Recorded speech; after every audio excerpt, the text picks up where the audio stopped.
शरणं गच्छामि धम्मं शरणं गच्छामि संघं शरणं गच्छामि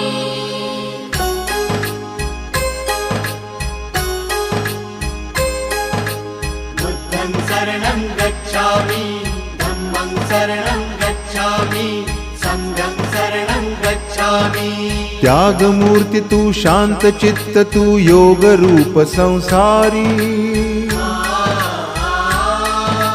दया प्रेम अन मानवतेचे प्रतीक तुझी ईश्वरी सिद्धमूर्ती सिद्धार्थ गौतम सकलांचा स्वामी